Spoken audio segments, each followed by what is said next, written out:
네, 안녕하세요. 수요일 금요일입니다. 네, 오늘 소개해드릴 책은요, 야생의 식탁이라는 책입니다. 야생의 식탁. 모 와일드라는 분이 저자시고요. 이 책은 제2의 월든이 될 것 같아요. 예.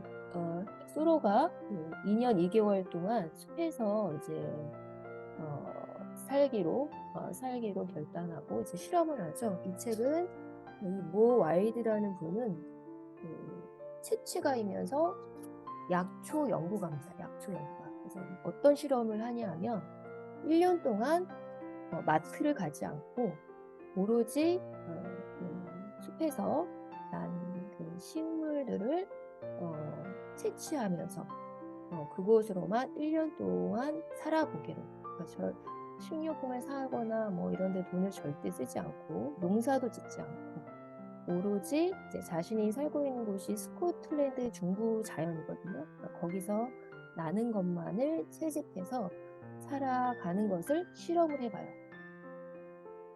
그러니까 농사도 안 짓고 우유와 버터 이런 거 안 먹고 커피와 초콜릿을 안 먹고 산나물, 버섯 채취하고 뭐 온갖 식물들 그리고 낚시는 할 수 있어요. 야생 과일 같은 거 먹고 내가 굶주리지 않고 무사히 1년을 버틸 수 있을까? 또 그런 음식의 유혹에 굴복하지 않고 이 실험을 잘 마칠 수 있을까? 어떨 것 같아요? 네. 네. 근데 중요한 거는 왜 이런 실험을 했을까죠? 왜 이런 실험을 했을까? 어, 이분은 이제 코로나가 터지면서 더 이상 이 자연 파괴와 기후 위기로 인해서 이렇게 이제 뭐 코로나도 어떻게 보면 그런 영향들을 발생한 거잖아요. 그래서 더 이상 이렇게 있을 수 없다. 그리고 뭐 이제 블랙 프라이데이라는 게 있잖아요. 그래서 우리가 그때 그 무한 그 우리 욕망의 그런 소비를 하는 인류를 보면서 그런데 이제 우리는 코로나라는 것을 맞이했고, 그러니까 이런 어떤 현실에 더 이상 이렇게 있을 수 없다. 그래서 이제 이런 실험을 하게 됩니다. 네, 그 결과가 어떨까요? 그러면서 이런 얘기를 해요. 인류는 역사를 통틀어서 7천여 종에 이르는 식물을 먹어왔대요. 7천여 종.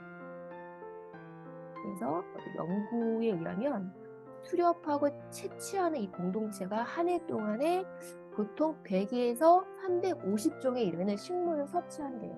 우리 원래 인류는 수렵하고 채취하는 공동체였죠. 그러니까 농사를 짓기 전까지는 이렇게 움직이면서 수렵하고 채취하면서 생존해 왔죠. 그러나 그러니까 그렇게 살면은 1년 동안에 100종에서 350종의 식물을 섭취하는데 원래 여기에 식물 연구가가 계셨거든요. 담당 부서석에 나오시는 분인데 새벽에도 참여하셨는데 이번 달에도 나오셨는데 원수가부터 안 보이세요. 그런데 오늘날 전 세계 1일 칼로리 섭취량의 50%는 밀, 옥수수, 쌀이라는 단 세 가지 곡물만 우리가 섭취하게 된 거예요. 그러니까 그전에는 한 해 동안 100에서 350종의 식물을 섭취했지만 우리가 먹고 있는 칼로리의 50% 이상이 밀, 옥수수, 쌀이라는 이 세 가지 곡물에만 의지하고 있고 그리고 그 외에 뭐 몇 가지 더 뭐 감자 이런 것도 생긴 지 얼마 안 됐죠? 그런 거를 조금 더 몇 가지를 추가한다면 그러니까 하루 칼로리 섭취량의 80%가 단 12종의 식물에서만 나오고 있고 그것만 의지한다는 거죠. 근데 원래 우리가 수렵하고 채취했을 때는 한 해 동안 100에서 350종의 식물을 먹으며 살아왔는데 지금은 전 세계 1일 칼로리 섭취량이 80%가 단 12종의 식물에서만 의지한다는 거. 그리고 과거에는 우리가 지금 탄수화물을 되게 많이 먹죠. 근데 이 탄수화물은 가을이나 거의 겨울에만 먹었다는 거죠. 나머지는 그냥 이 모든 영양소들을 채취하고 이렇게 수렵하면서 거기서 나온 정말 다양한 그 야생 식물에 의지하면서 먹었는데 지금은 그 겨울에만 먹던 탄수화물을 거의 저희 주식으로 먹고 그리고 극에서 35종에 이르는 그 다양한 식물을 먹었던 이제 그것이 없어지고 12종에만 50% 이상은 세 가지만 의지하고 살고 있으니까 얼마나 우리의 식단이 이제 빈약한가, 이제 이런 것들을 지적을 합니다. 그래서 우리가 이제 비만, 다이어트 열풍이 막 불고 있지만 사실은 영양실조를 은폐하고 전염병에 필적하는 사회적 건강 악화로 이어질 수 있다. 우리가 이제 이런 뭔가 내가 비만이 될지 뭐 이런 거를 불안해하자고 근심 없이 음식을 즐기면서 신체에 영양을 공급한다는 거는 우리 인간의 가장 소박하고도 본능적인 욕구인데 이것이 길을 잃고 있다는 거죠. 그래서 원래 우리 인류는 수렵 채집 집단이었고 근데 농경으로 바뀌었죠. 그래서 이 수렵과 농경이 이렇게 공존했던 시기는 한 2000년 정도 된대요. 갑자기 확 바뀐 게 아니라 농경으로 바뀌고 이렇게 그것이 같이 공존했던 시기가 2000년 정도 되면서 이제 완전히 농경이 정착되면서 이동을 멈춘 거죠, 인류가. 그러면서 이제 소유도 하게 되잖아요. 농경 사회가 오면 그러니까 도시가 생겨나고 소유권 개념이 자리 잡고 원래는 평등 사회였는데 이렇게 누가 많이 축적하고 뭐 여러 가지 이런 이유로 갑자기 계급이 생겨나고 그리고 이제 이렇게 다양한 채소를 먹을 수 있었던 거는 시골 사람 아니면 부자였는데 부자들은 육류를 먹는다는 것을 통해서 자기의 지위를 가시하고 뭐 이렇게 되면서 나중에는 뭐 화석 연료 산업화 이런 것이 생겨났고 항생제가 생겨나면서 면역력은 개선됐지만 또 신약 개발로 다양한 병들이 치료됐어요. 소아마비, 나병 이런 것들이 치료되었지만 지금 현실은 2명 중 1명은 암에 걸립니다. 그리고 2차 세계대전 이후에 식품이 산업화되면서 우리 식생활에 굉장히 큰 변화가 가져왔다는 거죠. 그래서 우리의 구미를 당기는 많은 식품들이 사실은 저질 식품으로 생산이 되면서 이제 소비자들은 올바른 식품을 선택하기가 어려워졌죠. 그러니까 생생한 어떤 그런 진짜 식물이 아니라 가공된 식품을 우리가 거의 먹고 있잖아요. 그래서 이 동물들은 대부분 알아서 그러니까 본능적으로 다양한 식품을 섭취하면서 건강을 유지하려면 내가 얼마나 많이 먹어야 되고 얼마나 적게 먹어야 하는지 본능적으로 안 돼요. 인지를 한대요. 근데 인간도 동물이죠. 근데 이 가공식품이 늘어나면서 이 영양소를 선택하는 그 타고난 능력, 원래는 타고난 능력이 있었죠. 우리도 수렵하고 채집하는 그런 인류였으니까. 근데 그런 능력에 알아서 이렇게 본능적으로 먹는 그 능력에 문제가 생긴 거죠. 가공된 식품을 우리가 지금 거의 먹고 있잖아요. 원래 우리는 잡식 동물이었다. 그러니까 이것저것 다 먹고 정말 다양한 것들을 채집하면서 먹고 생존해왔는데 그런 능력들을 다 잃어버렸다는 거. 그래서 이 책은 대부분은 그냥 일기처럼 적혀 있었어요. 중간에는 그러니까 겨울부터 뭐 사계절 내가 뭘 먹고 뭘 채집했고 이런 거. 그 겨울에는 거의 식물이 없잖아. 그러니까 겨우겨우 뭐 고기 한 점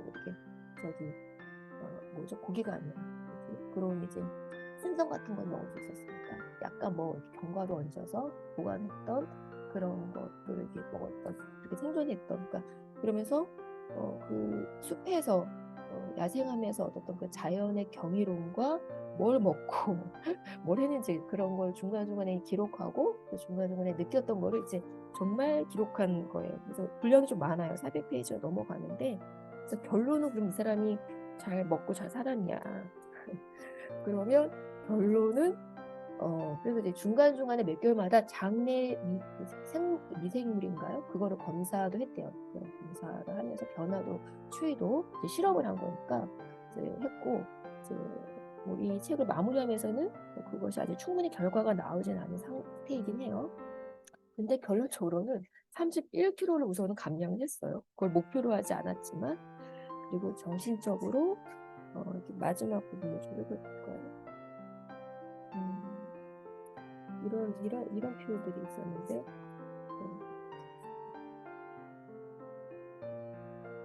네, 요 문단을 하나 읽어드릴게요. 이 모든 것들을 이제 경험하면서 이제 나는 새로운 사람, 아니 새로워진 사람이 되었다고 느낀다. 정신적으로나 감정적으로나 더 밝고 젊고 가벼워진 느낌이다. 생기와 활력이 넘치고 빈틈없고 민첩하며 한층 더 영적이면서 동시에 더욱 현실적인 사람이 되었다. 인생에 대한 접근 방식도 더 다정하고 온화해졌으며 삐딱하고 냉소적인 생각이 줄어든 것 같다. 이제 이런 고백들도 담겨 있고요. 대지와의 강력한 연결이 없으면 나는 길을 잃는다. 어머니 대지여. 당신과 나는 탯줄과도 같은 끈끈한 유대로 묶여 있습니다. 그러면서 맨 마지막 두 문장이 이겁니다. 나는 궁핍과 고난을 각오하며 이 한 일을 시작했다. 하지만 내가 발견한 것은 오히려 풍요로움이었다. 이렇게 이제 마무리를 합니다. 거의 대부분이 이제 그런 기록인데요. 그래도 이제 이 마지막 부분에 좀 정리하면서 이 실험을 하게 된 이유가 그거잖아요. 코로나 이후에 그대로 있으면 안 되겠다. 그다음에 좀 그것을 하면서 원래 이제 약초 연구자이긴 했지만 그런 실험을 의도적으로 한 거죠. 조금 단절된 채 소비와 이 모든 것들을 농사도 단절했지. 야생에서만 이제 살아보기로 한 거죠. 그러면서 이제 거의 마지막 부분에 이제 이런 기록들을 마치면서 그 기후 위기에 대한 이야기들을 조금 언급을 합니다. 그래서 이 부분을 보면서 마음이 울컥하기도 했는데요. 우리가 지금 뭐 제철 음식을 먹는다고 하지만 진정한 제철 음식이 아니죠. 왜냐하면 이제 수입해서 들어온 것들이 지금 우리에게는 제철 음식이라 할지라도 그것 또한도 그 식품원 전체가 제철 음식이 아니죠. 그래서 뭐 이제 또 기후 위기를 얘기하는데 여기 뭐 크리스마스 이런 얘기도 해요. 크리스마스라는 사기 이런 것으로 크리스마스에 반대하진 않지만 다만 환경의 재난이라고 생각합니다. 그 2주간의 거실에 그 플라스틱 장식으로 뒤덮인 크리스마스 트리를 세우기 위해서 전나무 수십만 그루가 대규모 농장에 고갈된 그 산성 토양에서 단일 재배 방식으로 재배된다. 그러면서 게다가 끝없이 쌓이는 포장지와 플라스틱 쓰레기, 이제 이런 것들의 그런 어떤 환경 문제도 언급하면서 크리스마스 때문에 지구를 희생할 필요는 없다. 그러면서 이제 UN 기후 변화 회의를 언급해요. 지금 현재 우리가 보고 있는 현상들이 있잖아. 폭염뿐만 아니라 지금 여러 가지 현상들이 나타나고 있잖아요. 이게 지구 기온이 1.2도 상승한 결과래요. 근데 그 기후연합회에서 2030년도까지 각국 정부들이 줄이겠다고 그 탄소 배출량을 근거로 계산을 한 결과 그들의 기대와는 달리 지구 기온이 섭씨 1.5도가 아니라 2.4도나 상승할 거라고 해요. 그러니까 각 정부들이 이제 2003년도까지 줄이겠다라고 어떤 각오한 그 탄소 배출량이 있는데 실제로 그거를 계산했더니 1.5도 정도가 아니라 2.4도나 상승할 거라고 보는 거죠. 그래서 그렇다면 아까 지금 우리가 보고 있는 현상이 1.2도 정도 상승할 결과인데 그 배인 2.4도 상승은 대재난이 될 거라는 거죠. 이런 경고들은 이미 1960년도에도 있었고 1990년도에도 있었고 계속 있었던 거죠. 그러면서 이제 이분이 이렇게 자연에서 살면서 발생하면서 우리가 많은 과학 기술이 이제 발달하고 이렇게 여러 가지 생산력들이 있었지만 이런 어떤 현실들 이런 것들을 다시 우리가 인지해야 된다. 그래서 이런 얘기도 합니다. 현재 기후 변화 보도는 잘못된 부분이 있다. 지구를 구하자는 구호를 외치는 대신에 인류를 구하자고 말해야 된다.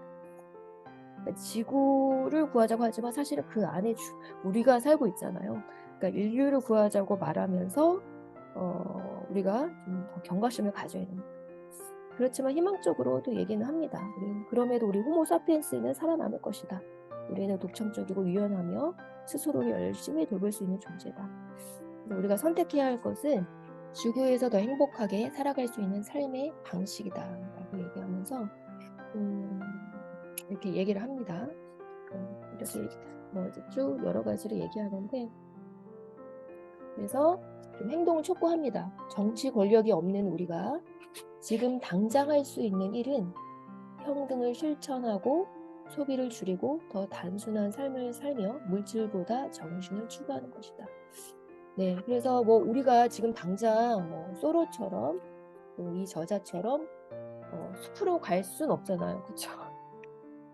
이 현실을 버리고 이분도 예, 그리고 연구를 할 수 있는 또 뭐 기회도 있었던 것 같고, 그런데 할 수는 없지만 그런 질문은 남는 것 같아요. 이렇게 진짜 이렇게 간접적으로 이 책을 읽으면서 그 야생의 기쁨, 숲에서 그 대지와 연결되어 살아가는 기쁨이 우리가 그 소로의 월드를 읽으면서도 경험하고 이 책을 읽으면서도 간접적으로 경험하게 되는데, 그러나 우리가 또 이 책을 읽고 질문해야 되는 거는 또 그게 남는 것 같아요. 코로나 이후에 나는 무엇을 하고 있는가? 우리는 무엇을 하고 있는가? 잠시 뭐 기후 문제 이런 것들, 이게 또 너무 많이 이런 것들이 정부들이 들려오면서 또 너무 익숙한 그런 구호들과 이런 것들에 또 너무 우리가 익숙해지면 또 소원하게 되잖아요.